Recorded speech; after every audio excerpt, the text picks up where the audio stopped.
Bunny Sukku combination అంటే ముందు నుంచి అంచనాలు భారీగా ఉంటాయి.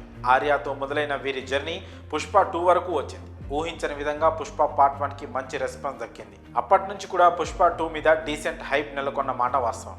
అది కాస్త ఇప్పుడు వైల్డ్ ఫైర్లా సోషల్ మీడియాను తగలబెట్టేస్తోంది. ఇప్పటి వరకు ఒక్కొక్కటిగా వచ్చిన అప్డేట్స్ అన్నీ పీక్స్లో హైప్ పెంచేశాయి. Icon star Allu Arjun range world వైడ్గా బాగా స్ప్రెడ్ అవుతోంది. ట్రైలర్ లాంచ్ ఈవెంట్ను బట్టి పుష్ప గురించి ప్రేక్షకులు ఏ రేంజ్లో వెయిట్ చేస్తున్నారో చెప్పేయచ్చు. సో ఇలా భారీ రికార్డు టార్గెట్తో పుష్ప 2 బరిలోకి దిగుతుంది. ముఖ్యంగా ఫ్యాన్స్ అంతా కూడా పుష్పరాజ్ యాటిట్యూడ్కి ఫిదా అయిపోయారు.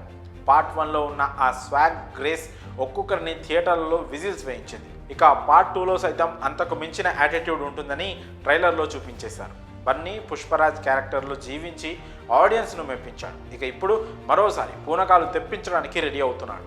అటు సుకుమార్ షూటింగ్ కూడా ప్యాకప్ చెప్పేశాడు. దీంతో నిన్న మొన్నటి వరకు కాస్త టెన్షన్ పడిన వారంతా అమ్మయ్య అనుకుంటున్నారు. అటు 2 భారీ ఈవెంట్స్ కూడా అదిరిపోయేలా చేశారు. సౌత్లో కూడా ఈవెంట్స్ ప్లాన్ చేస్తున్నారు. ఏముంది, ఇక అంతా స్మూత్గానే జరిగిపోతుంది. కలెక్షన్స్ లెక్క పెట్టుకోవడమే లేట్ అని అనుకున్నారు. నిజమే, ఇంతవరకు అంతా బాగానే ఉంది. పుష్ప 2కి అన్ని మంచి శకనాలే అని అంతా అనుకుంటున్నారు. కానీ నిన్న మూవీ రన్ టైం అనౌన్స్మెంట్తో కొన్ని ప్రశ్నలు మొదలయ్యాయి.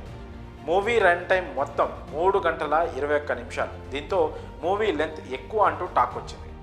అప్పటి వరకు ఆశించిన స్థాయిలో సినిమా ఉంటే పర్లేదు, కానీ ఏదైనా తేడా వస్తే మాత్రం సీన్ రివర్స్ అయ్యే ఛాన్స్ లేకపోలేదు. పైగా ఓ వర్గం నుంచి ఎక్కడో దీనికి కాస్త నెగిటివిటీ కూడా ఉంది.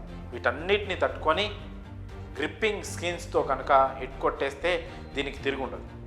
ఎంత సినిమా మీద ఇష్టం ఉన్నా కానీ 3.5 గంటల సేపు ఆడియన్ మూవీ చూడాలంటే ఖచ్చితంగా దానిలో చాలా ఇంటెన్స్ ఉండాలి. ఏ ఒక్క ఫ్రేమ్ తేడా కొట్టినా మొదటికే మోసం వస్తుంది. అటు నిర్మాతలు మాత్రం సినిమా 3.5 గంటలైనా 2.5 గంటల్లాగానే అనిపిస్తుందని, ఎక్కడా బోర్ కొట్టదని చెప్తున్నారు. ఒకవేళ అదే కనుక నిజమైతే 3.5 గంటల ఆ వైపుకు పోతారు, మొత్తం పోతారు అని చెప్పడం కంటే అవుతాయి, థియేటర్స్ బద్దలవుతాయి అని చెప్పడం కరెక్ట్. ఇక పుష్పరాజ్ ఎలా ఆకట్టుకుంటాడో చూడాలి.